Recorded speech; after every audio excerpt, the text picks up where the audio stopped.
দর্শক, ঢাকা ১৭ আসনে জামাতের যিনি ক্যান্ডিডেট ডাক্তার খালিদুজ্জামান, তার একটা ভাইরাল হওয়া ভিডিও, সেই ভিডিওটা নতুন করে প্রশ্ন তৈরি করেছে যে ঢাকাই শুধু নয়, বাংলাদেশে আগামী নির্বাচনে কি ফলাফল হতে চলেছে।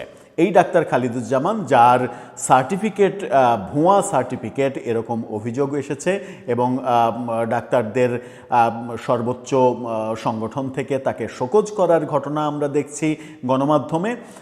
ঠিক সেই সময় বিতর্কিত এক ভিডিও, তার বক্তব্য, সেই ভিডিওটা ছড়িয়ে পড়লো এবং সেই ভিডিওতে তাকে বলতে শোনা গেল ঢাকা শহরে একটা আসনও জামাত বিএনপিকে দেবে না, সব আসন জামাত নেবে, কোনো চিন্তা না করার জন্য তিনি বললেন।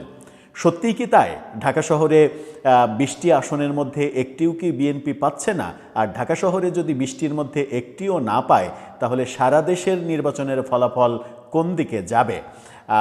সেটা একটা বড় প্রশ্ন। চলুন একটু বুঝে দেখি এই ভিডিওতে তিনি কি বললেন, গণমাধ্যম কি বলছে, আদতে বাস্তবতাটা কি, কোন প্রেক্ষিতে তিনি এই কথা বলার সাহসী বা দেখাচ্ছেন।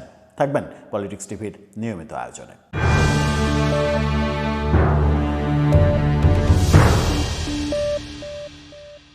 দর্শক, বলছিলাম জামাত নেতা ডাক্তার খালিদুজ্জামান ঢাকা ১৭ আসনে তারেক রহমানের বিপরীতে তিনি প্রতিদ্বন্দ্বী।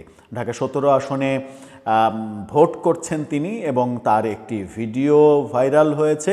সেই ভিডিও চাঞ্চল্যের সৃষ্টি করেছে, যেখানে দেখা যাচ্ছে গাড়িতে বসে তার কর্মীদের উদ্দেশ্যে তিনি বলছেন ঢাকার কোনো আসন বিএনপিকে দেয়া হবে না।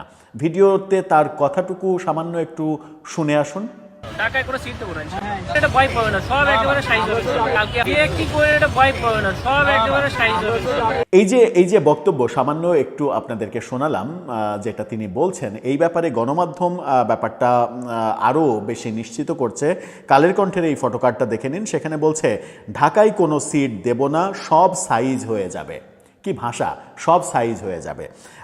সেখানে বলা হচ্ছে যে বাংলাদেশ জামাত ইসলামী মনোনীত ঢাকা ১৭ আসনের সংসদ সদস্য পদপ্রার্থী এবং বাংলাদেশ ফার্টিলিটি হাসপাতালের চেয়ারম্যান ডাক্তার এস.এম. খালিদুজ্জামানের সম্প্রতি সামাজিক যোগাযোগ মাধ্যমে ছড়িয়ে পড়া এক ভিডিওতে তাকে বলতে শোনা যায় সব সাইজ হয়ে যাবে, ঢাকায় কোনো সিট দেব না।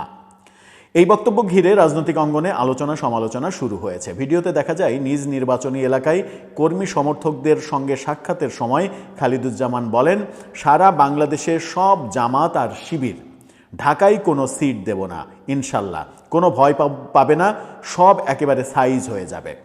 নেতাকর্মীদের উদ্দেশ্যে তিনি আরও বলেন, কালকে আমরা গুলশানে একটা সংবাদ সম্মেলন করতে পারি, তোমরা সন্ধ্যার দিকে ওদিকে থাকবা, আসরের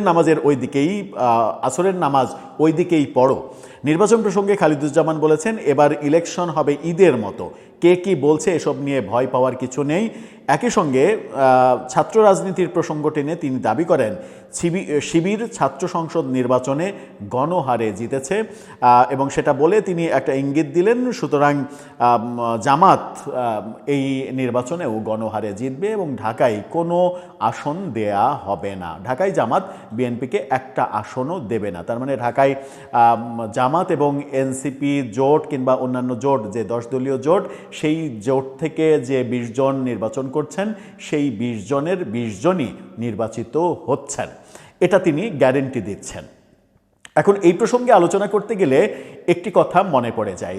আমরা দেখলাম যে 18 তারিখে মির্জা ফখরুল ইসলাম আলমগীর তিনি নির্বাচন কমিশনে অভিযোগ করলেন যে একটি রাজনৈতিক দল সারা দেশ থেকে ভোটারদের স্থানান্তরিত করে ঢাকার ভোটার বানিয়েছে এবং নির্বাচন কমিশনের কাছে তিনি জানতে চেয়েছেন যে ঢাকায় নতুন ভোটার স্থানান্তরিত হওয়া ভোটারের সংখ্যা কত, কোন আসনে কত ভোটার স্থানান্তরিত হয়েছে এবং কোন এলাকা থেকে এই ভোটাররা এসেছে তার পরিসংখ্যান তিনি নির্বাচন কমিশন থেকে জানতে চেয়েছেন।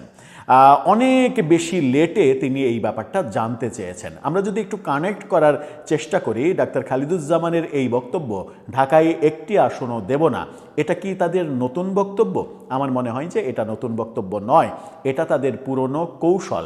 এবং তিনি মির্জা ফখরুল ইসলাম আলমগীর যে একটি দলের ইঙ্গিত দিয়েছিলেন সেই দলটা জামাত ইসলাম, এবং জামাত ইসলামকে নিয়ে গত 1 বছর ধরেই আলোচনা ছিল যে জামাত ঢাকার সিটগুলোকে নিজেদের আয়ত্তে নেওয়ার জন্য সারা দেশ থেকে লাখ লাখ ভোটার ঢাকার বিভিন্ন আসনে তাদের জামাতের যারা ভোটার তাদেরকে ভোটার বানিয়েছে।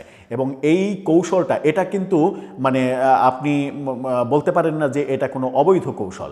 এটা তারা মনে করেছে যে এটা তাদের নির্বাচনী কৌশল, ঢাকায় আধিপত্য বিস্তার করতে হবে। আর বাংলাদেশের ট্র্যাডিশন রয়েছে, ঢাকায় যারা আধিপত্য বিস্তার করতে পারে তারাই বাংলাদেশে সারা দেশে আধিপত্য বিস্তার করে এবং বিজয়ী হয়, সরকার গঠন করে। এই সংস্কৃতির বাইরে কিন্তু আমরা যেতে পারিনি।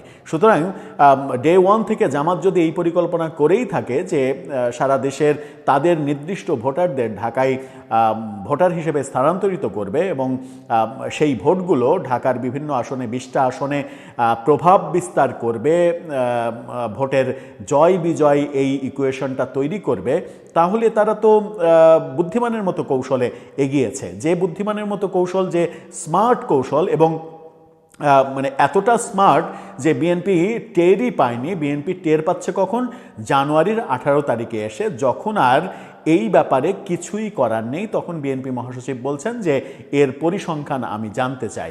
এর পরিসংখ্যান জেনে আপনি কি করবেন? যদি ধরা যাক ঢাকা 17 আসনে তারেক রহমান নির্বাচন করছেন, এমন যদি হয় যে ঢাকা 17 আসনে যত ভোটার, সেই ভোটার কাস্ট যদি ধরা যাক যে ঢাকা 17 আসনে 4 লাখ ভোটার রয়েছে, তো 4 লাখ ভোটারের হয়তো 2 লাখ কাস্ট হবে, 2 লাখ কিংবা 2.25 লাখ কাস্ট হবে।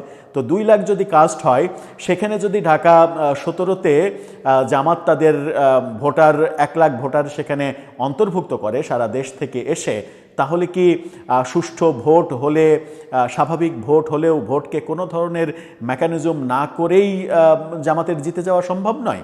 আমি তর্কের খাতিরে ব্যাপারটা বললাম। এরকম কৌশল তাদের আছে বলেই হয়তো তিনি আত্মবিশ্বাসী অনেক। তিনি বলছেন ঢাকায় একটা আসনও দেব না। আবার জামাতের আমির যে ঢাকা 15 আসন থেকে নির্বাচন করবেন, এটা তো তাদের কাছে নতুন তথ্য নয়, এটা বিএনপির কাছেও নতুন তথ্য নয়। তো ঢাকা 15 আসনে এর আগে নির্বাচন করে খুব একটা সুবিধা করতে পারেননি তিনি। তো সেটা কি তাদের ইকুয়েশনে নেই? তারা কি চাইবে যে তাদের আমির নির্বাচনে হেরে যাক, নির্বাচনে হেরে গিয়ে একটা বাজে পরিস্থিতি তৈরি হোক? নিশ্চয়ই চাইবে না। সুতরাং ঢাকা 15 আসনে বৈধভাবে ভোটারদের ভোটে কিভাবে জেতা লাগে সেই টেকনিক যদি তারা অবলম্বন করে, তাহলে কি সেই টেকনিকটাকে আপনি অপরাধ বলবেন?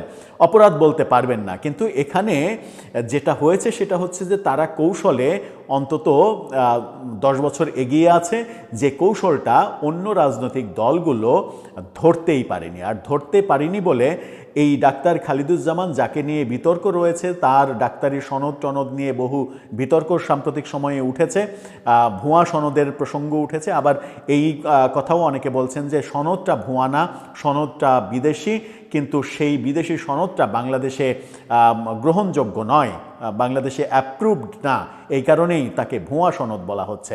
আদতে সেই শিক্ষা কিংবা সেই সনদটা ভুয়া না, এরকম যুক্তিও দেখানো হচ্ছে।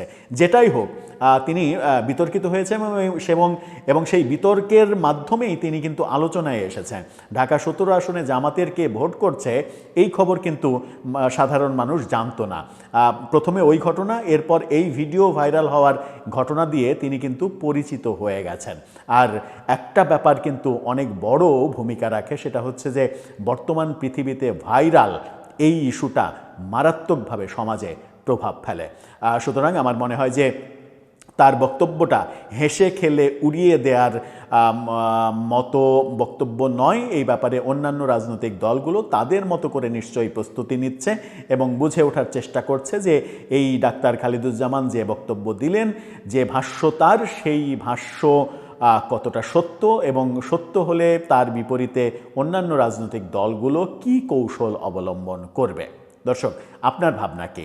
সত্যিই কি এরকম কোনো ঘটনা ঘটবে ঢাকাতে? আপনার মতামত জানিয়ে লিখতে পারেন আমাদের কমেন্ট বক্সে।